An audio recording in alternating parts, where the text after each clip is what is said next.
Monday, eh? Most beautiful day of the week as we got chest day. Poison is ABE. I like this one because it has only like 200 milligrams of caffeine. I was on Redcon one before, Total War. If you had that, I still think that's the best pre-workout, but that thing has around like 350 milligrams and that's just too much. It makes me crash a lot around lunchtime and I just cannot have another coffee then because then my intake will go over 500. So I went with an easier pre-workout, you know, so I can have another white monster at lunch and continue the workflow. I also do this, the BCA Extend. I know BCAs are getting a lot of shit, but I'm not necessarily recommending them. But this one in particular has a very nice blend of electrolytes, so you get a lot better pumps with it. And for 30 pounds, 90 servings, you know what? Pfft, have it. I'll pay that money for a good chest pump, if you get me.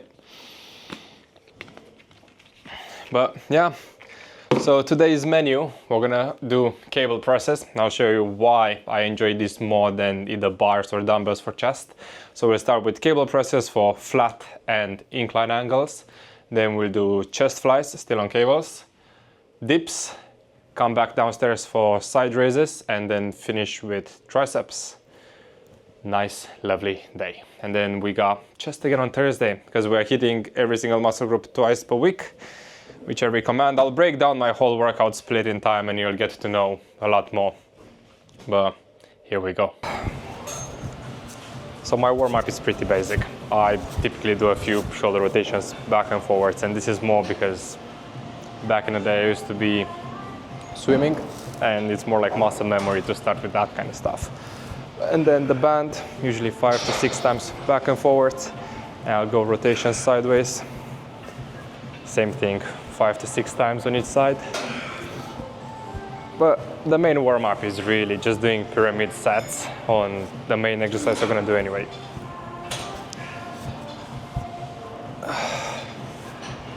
Which in our case, we're gonna start with flat bench pressing on cables.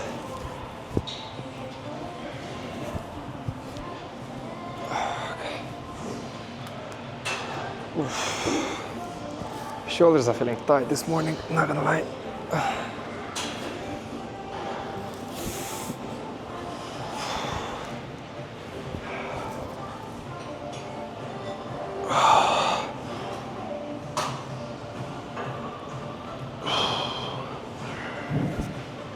Okay, so let me show you how I set up. Cables needs to be somewhere around shoulder height when you sit down. So in my case, that'll be around here. And then bench, we have it at 90 degrees, sit full down. And this way you manage to genuinely just replicate a flat press. But this time around, you're just like standing, sitting, I mean. Now, why do I prefer these over bars or dumbbells? Well, for a few reasons. One, the cables will give me a lot more freedom to move where I want. Two, when I'm going onto the stretch, I'm going out and back, so that gives me a lot more stretch on the chest than it would be from a vertical press, like again, dumbbells or bars where you take in gravity, right? And then when you press forward and in, getting a much better squeeze on the pecs as well, where you usually lose that connection when you're with bars or dumbbells, right? So from here, I always use my forearms to press against the cables, and that will give me a tiny bit more stability. And again, full stretch, maximum squeeze. And I always bring them down towards my armpits, okay? So I don't go super wide because that puts too much pressure on my shoulders. So again, up here, and in. Full stretch, back up. And again, what's really cool about this is that there is no fear factor. If I need to drop it, I drop it. So I can really push to failure without having a spot, which is really cool, especially when you start doing really big weights, right?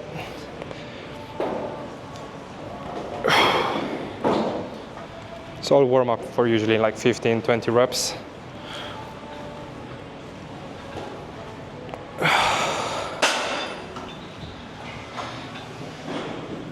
Okay. And I'll have my second warm up right after for another 8, going slightly heavier. So I'll probably like kind of like double the first warm-up weight, and I'll do only 8 reps. Also, when you pick it up, go close to the cable, and then you use your torso to bring it with you, right? Don't use your arms, because you're gonna strain something, because it gets quite heavy. So you come with it, you go close, hold in, twist, come close, twist. Find your leg positioning, you have the leg drive against, okay? Full stretch, in on contraction. Forearms are always making contact, because otherwise your arms are gonna go everywhere.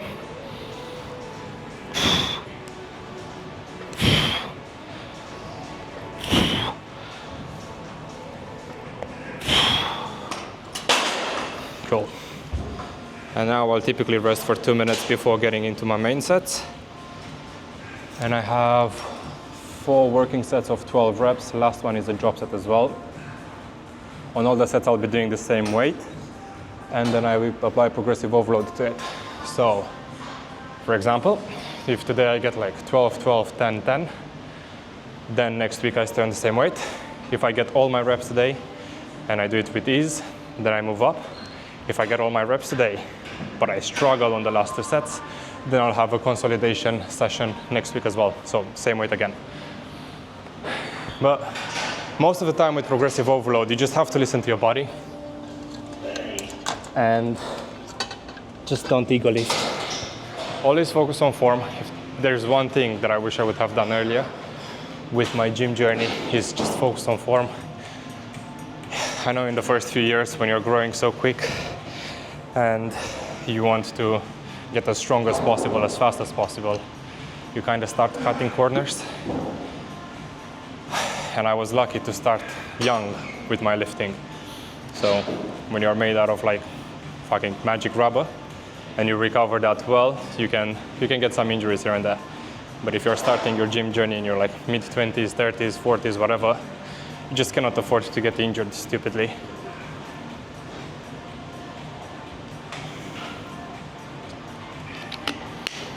So always focus on form. So on progressive overload, a few things you need to take in mind. Ideally, you'd be replicating the tempo every single time. You always keep track of your resting periods, because 15 seconds plus or minus will heavily impact the performance of your next set. So if you rest too long, you'll gather the data wrong. And then you'll think you'll be able to go heavier faster than you actually can. I'll tell you the rest after the set. Let me also get some men screaming in my ear, you know. You gotta get a good song for a good set. It'll be very funny if you can hear this on the microphone, but I hope not.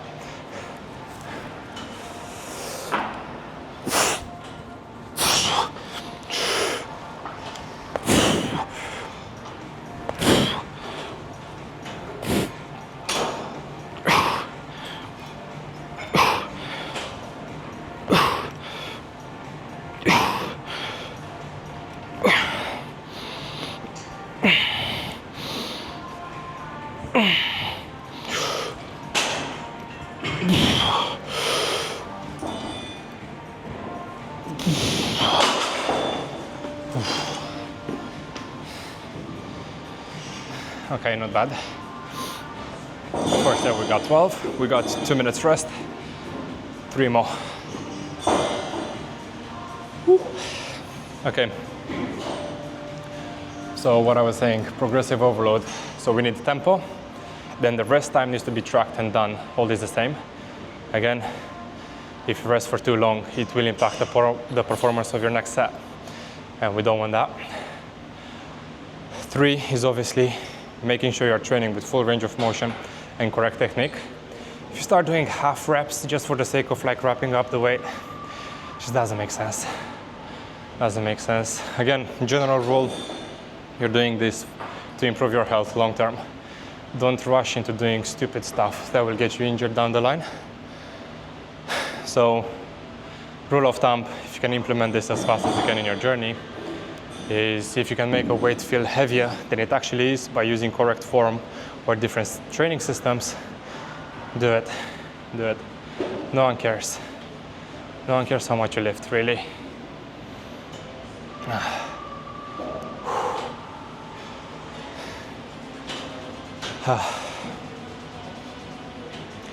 And what else is important for progressive overload? Exercise order. So obviously in your workout, you need to have everything planned properly, right? And there is a specific order for a reason in terms of how you recover in between sets. And usually start with the compounds, what's most important.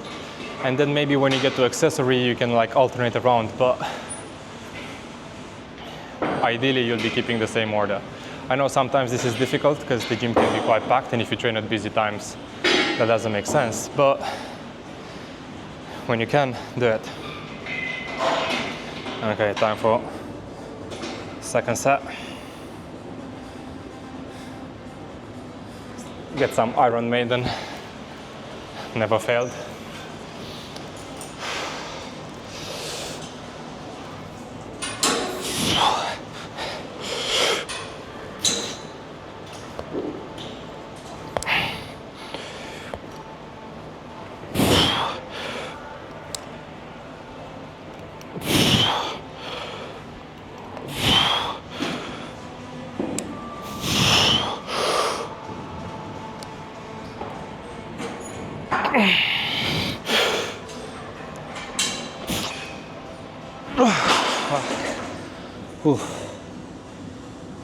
Jesus.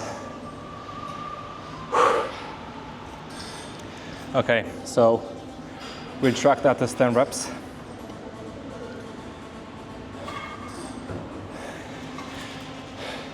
But what I typically like to do on my sets and stuff, especially towards the end, is definitely do forced partials. So where you go against the most stretched point and you still press for maybe 5 to 15% out of the movement. Just really squeeze the towel further. Obviously, when you track your reps in the app or notes, whatever you have, you don't track those reps. You only track what you do completely. But definitely use this. You will compound good in time.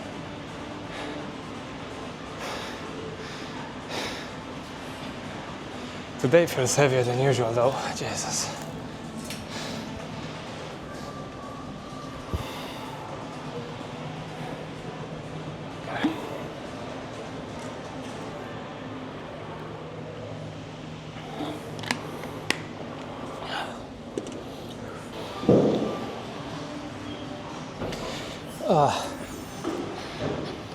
Right, last set. So we got a drop set here. I usually do 30% off, like I said, 30% off for the first drop, and then probably another 30%, but of the first weight again. Did that make any sense? I hope it did. Right.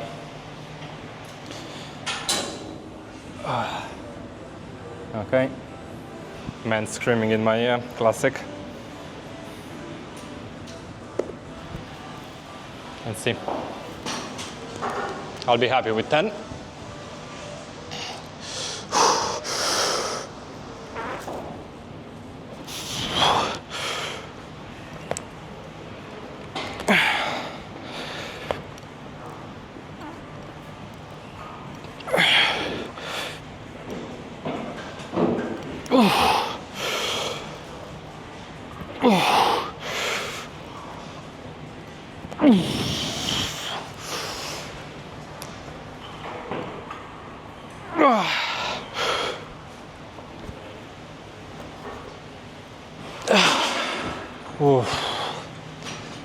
Okay.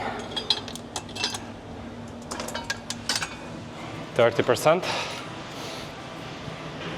Nice.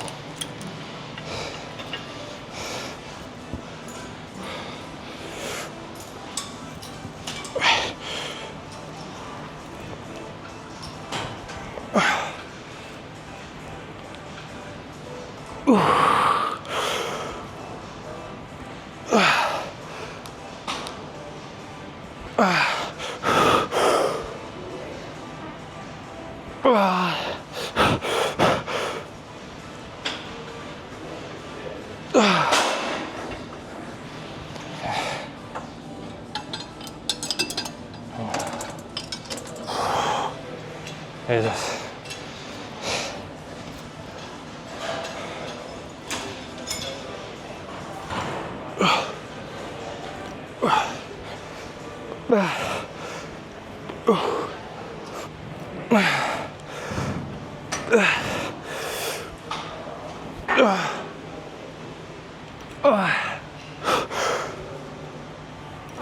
Fucking hell.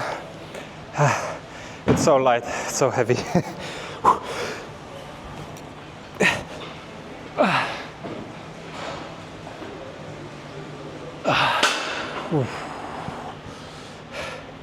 Jesus. Oh yeah, feeling the blood. Pump down. Okay, so tracking the weight. So I had 12, 10, 10, 10. By the way, this is how my the app looks. So if you get coached by me, you have access to this. Keep track of all of your numbers, super easy. Then you also have the feature to see in time how much weight you've done last week and 2 weeks ago and that kind of stuff, and really track your progress. It also tracks your rest, so makes it easy. Okay, now 2 minutes. Next one we drop for incline. So similar positioning, just drop the cables all the way down. And then bench at 45. Yes, on my up.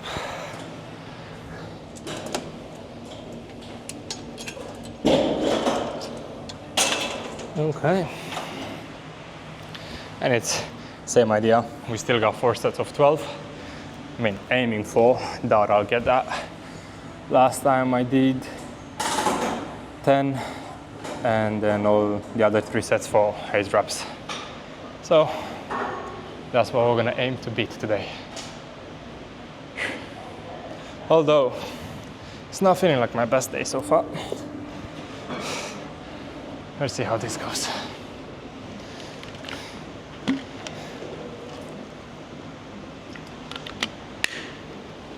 Okay. Oh, 10 seconds. Jesus, this is going too quick, man. Okay, but as I said, you gotta track your rest.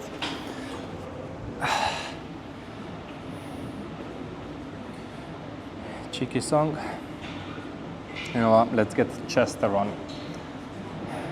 Linkin Park never failed me. Up. So when you pick it up, same idea, you go close, use your torso, and yeah.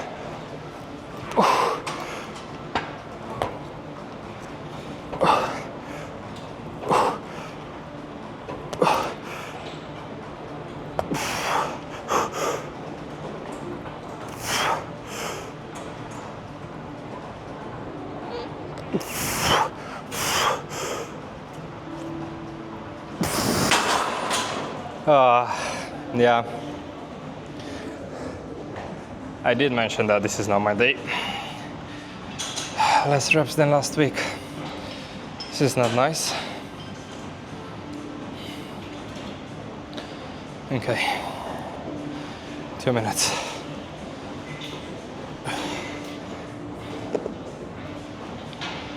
So yeah, for incline, I always prefer 45 degrees over 30. Although you will get a tiny bit more front delt coming into play, but you get to isolate the upper chest a lot better than at 30 degrees. So I always prefer it like this. It's a push day anyway, so shoulders need to be trained as well. It's a nice balance.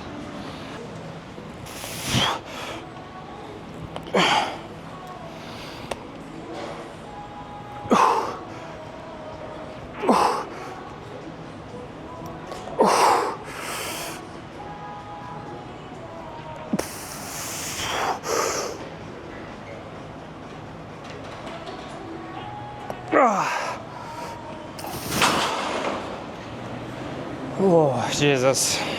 Okay, we gotta get the 8. Okay.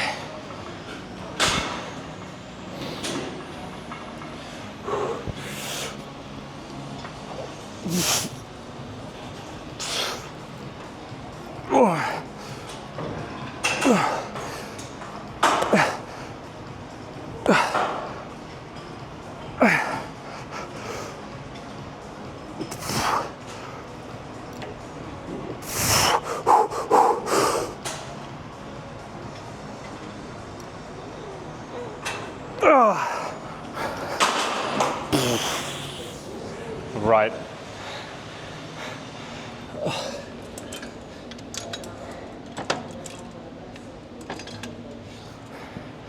So same idea, 30%-ish.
That's tough. But see, that's another thing that I love about cable presses. Drop sets are mad fast to do and a lot easier. Don't need anyone. The best kind of press, I'm telling you. And you can position your arms however you want. Never had a shoulder injury or a pec minor tear in 2 years, ever since I started doing them. When I was benching with the bar, I'd say around week 8 or 10 out of my block, I'd always get something on my left back. And then that would put me on 2 weeks break from any chest movements on cables. Never happened. Never happened. So it's better. It's better. I enjoy it a lot more. Okay, so now going into flies. Again, I set those at shoulder height, similar to how we had it on flat. Bench back to 90 degrees. So again, it's like a straight fly. But how I like to do them, just to get a tiny bit more out of the feel, is on the stretch. I always tilt my palms down, so I get a way better stretch.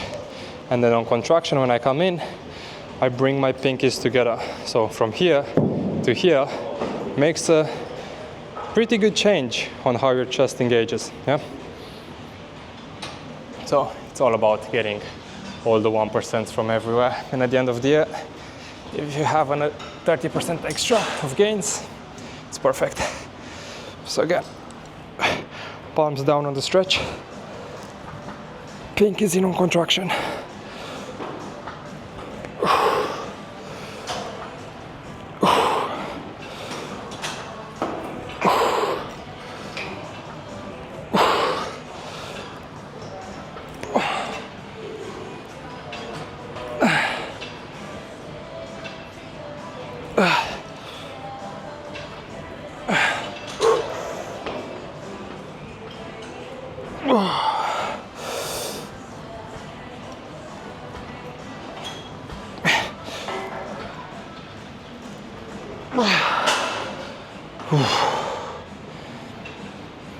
Okay, 1 minute.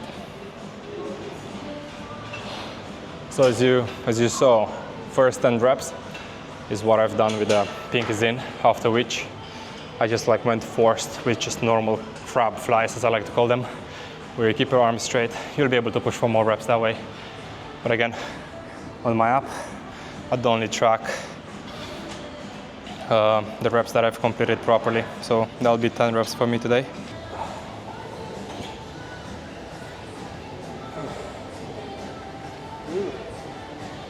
Suddenly he has some muscle. Where do I put you? Sorry for all of that. Okay.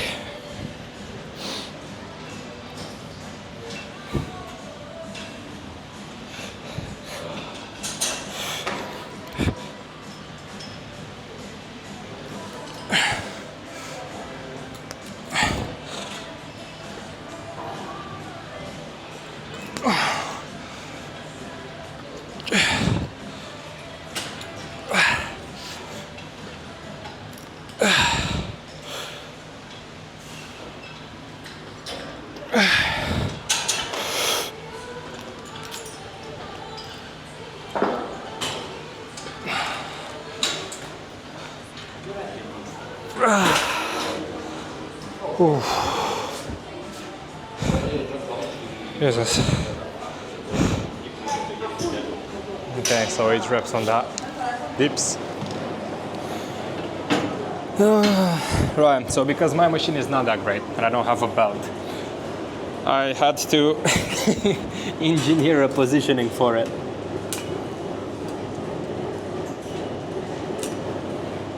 Okay. So, if you're in my pure gym and using this where you have a similar one, I get my leg somewhere in between the chair and the back support. This leans me forward anyway, which is great because I get more chest activation this way, which is what I want rather than triceps. And then I push with my left leg that's anchored in against the seat, and that stops me from going up. This makes sense when you do a lot of weight. Okay. Music. Let go.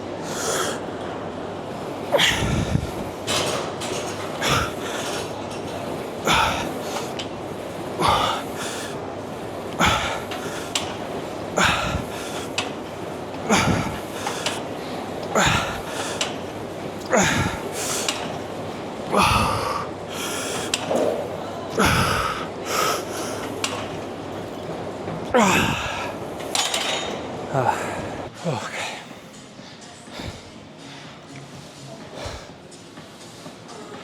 The pump is there, at least. Cool.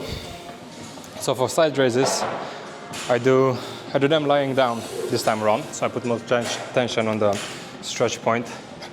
I don't go very heavy. Maybe like tens. Okay.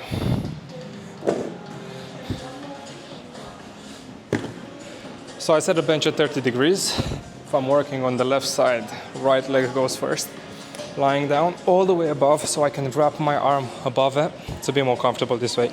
Then left leg, I move it slightly back so I make more room for me to drop the dumbbell in. Now the most important bit is the bottom.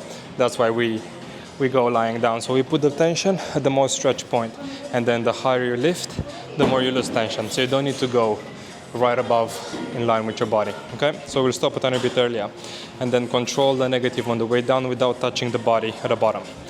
So let's go. Again, 4 sets of 12 on each arm here.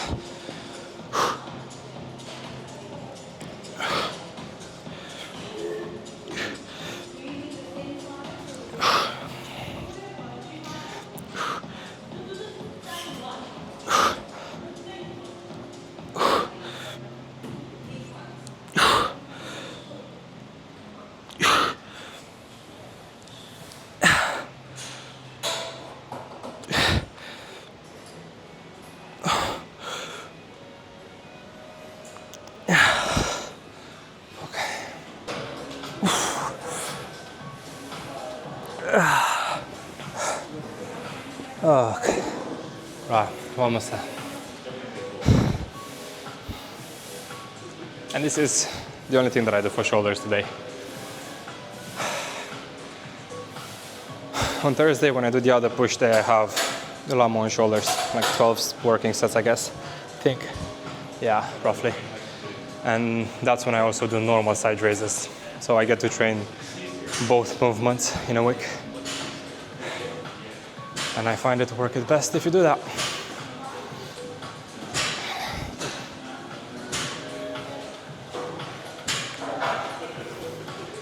Getting there. Last one. Let's see how this goes.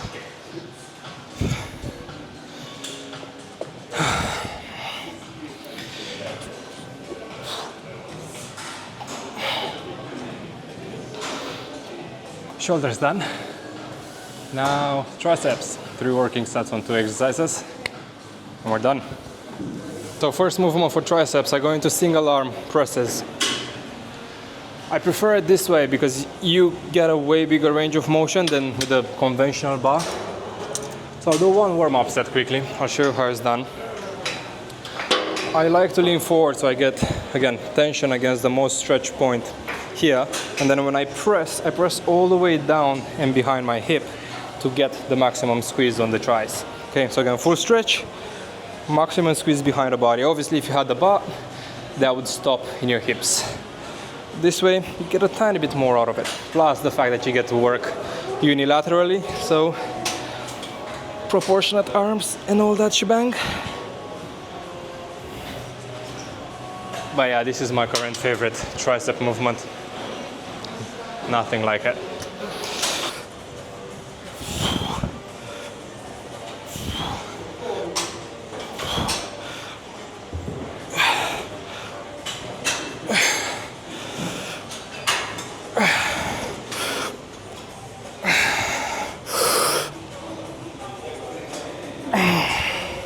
Alright, and for the last one I'm doing overhead extensions. I said this at hip height, you don't need to go all the way down, it's just easier to pick it up.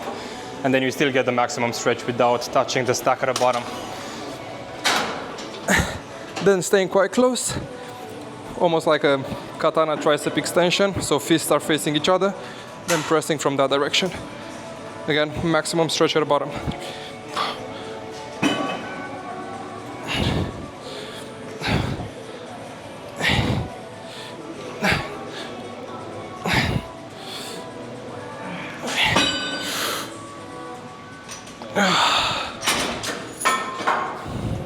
See? Lovely. Cheeky snack. This is actually my favorite protein bar nowadays. The gingerbread from Grenade. Unreal, I don't know how they did it. But yeah, interesting workout. Interesting experience filming all of this as well. Yeah, not my best performance. Wonder why, because I slept well. Routine was exactly the same, but we'll see. We'll see. Maybe it was the nerves of filming for the first time. Doubt it though. Doubt it. Yeah, good sesh. Good sesh. Now off to some more clients, one-to-one. Then lunchtime onwards. Take care of everyone who's online on the app. Should have some check-ins coming in as well. So yeah, I'll probably start sharing more of my clients' results as well in here. I'll see. I don't really like to be intrusive into everyone's personal journey, so I only do that if I have their approval. And a lot of them don't want to do it, which I completely understand. I don't think I would like it either. But yeah, I'm very proud of them. So if you're watching this and you are under my wing, I'm proud of you. Alright guys, I'll see you on the next one, I guess. Tomorrow is back and buys. What a beautiful day. And we'll finish with a cheeky tricep extension. Damn. I mean, to be honest, for a natural, that's not too fucking bad, is it?